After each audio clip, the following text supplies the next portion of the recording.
Hari ini kita akan membahas sebuah topik yang sangat sensitif dan strategis. Apakah Iran benar-benar bisa mengirim stok nuklirnya ke Rusia untuk menghindari tekanan Amerika Serikat? Ini bukan sekadar gosip, tapi sebuah skenario yang jika benar terjadi, bisa mengubah peta geopolitik dunia secara drastis.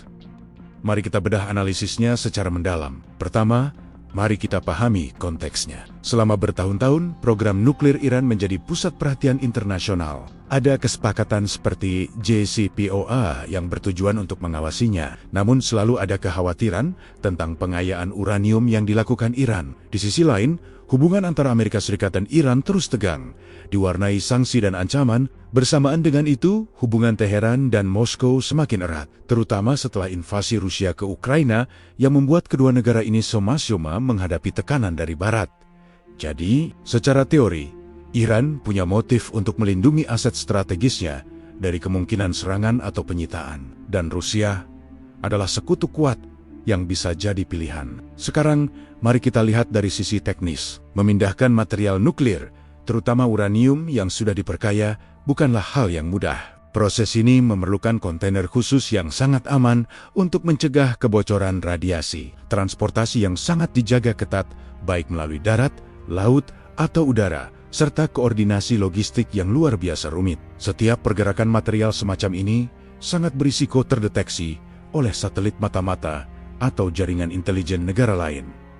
Jadi, melakukannya secara diam-diam hampir mustahil. Jika Iran nekat, mereka butuh jaminan keamanan penuh dari Rusia, yang juga akan menempatkan aset militer Rusia dalam risiko. Selanjutnya, dari aspek hukum internasional, Perjanjian Non-Proliferasi Nuklir atau NPT dan aturan dari Badan Tenaga Atom Internasional (IAEA) melarang keras transfer material nuklir secara sembarangan, apalagi yang berpotensi untuk senjata. Jika Iran memindahkan stoknya tanpa pengawasan dan persetujuan IAEA, itu adalah pelanggaran berat. Tindakan ini akan langsung memicu kecaman global, sanksi yang jauh lebih berat dari yang ada sekarang, dan bahkan bisa menjadi dasar bagi tindakan militer kolektif yang disetujui oleh PBB.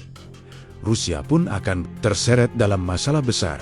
Menerima material nuklir dari Iran akan merusak reputasi Rusia sebagai kekuatan nuklir yang bertanggung jawab dan membuka pintu bagi sanksi baru yang menargetkan sektor nuklir mereka. Lalu, bagaimana dunia akan merespons jika skenario ini terbukti benar? Amerika Serikat dan sekutunya, seperti Israel, pasti tidak akan tinggal diam. Mereka kemungkinan besar akan meningkatkan tekanan diplomatik, memperketat sanksi ekonomi hingga level maksimal, dan meningkatkan operasi intelijen untuk melacak material tersebut. Opsi militer untuk mencegah material itu digunakan atau dipindahkan lebih jauh juga pasti akan dipertimbangkan secara serius. Negara-negara di kawasan seperti Arab Saudi dan Turki juga akan merasa terancam, yang bisa memicu perlombaan senjata baru di Timur Tengah. Mereka akan meningkatkan kesiapan militer dan mempererat kerjasama intelijen dengan AS. Satai IAEA akan menuntut akses penuh untuk melakukan inspeksi. Jika ditolak, Dewan Keamanan PBB kemungkinan besar akan mengeluarkan resolusi keras. Risiko lainnya adalah presiden berbahaya yang akan tercipta. Jika Iran berhasil melakukannya, negara lain yang sedang mengembangkan program nuklir mungkin akan meniru cara ini untuk menghindari pengawasan internasional. Ini akan merusak seluruh arsitektur non-proliferasi yang sudah dibangun selama puluhan tahun. Selain itu, ketidakpastian mengenai lokasi dan status material nuklir ini bisa memicu salah perhitungan. Misalnya, ada operasi militer pencegahan yang diluncurkan berdasarkan intelijen yang kurang akurat, yang akhirnya bisa menyulut konflik terbuka yang lebih besar. Jadi, setelah menimbang semua faktor ini, apa kesimpulannya? Secara politik, motifnya mungkin ada. Iran ingin mengamankan programnya. Rusia ingin menunjukkan solidaritas dan menantang hegemoni AS.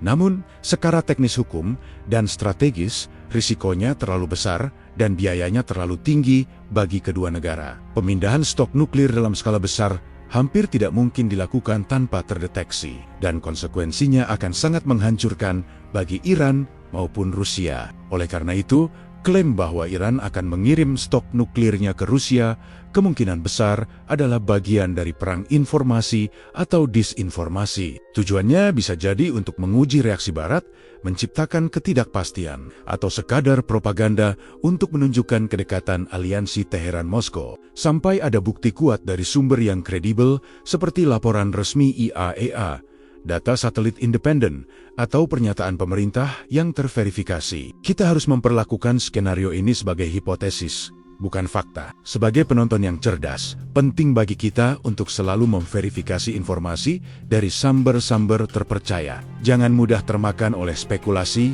yang bisa memperburuk ketegangan. Diplomasi dan transparansi melalui mekanisme internasional seperti IAEA tetap menjadi kunci untuk meredakan situasi ini. Bagaimana menurut kalian? Apakah ada aspek lain yang terlewat? Tulis pendapat kalian di kolom komentar di bawah. Jangan lupa untuk like, share, dan subscribe channel Radio Jampang agar tidak ketinggalan analisis mendalam lainnya dari kami. Terima kasih sudah menonton. Sampai jumpa di video berikutnya.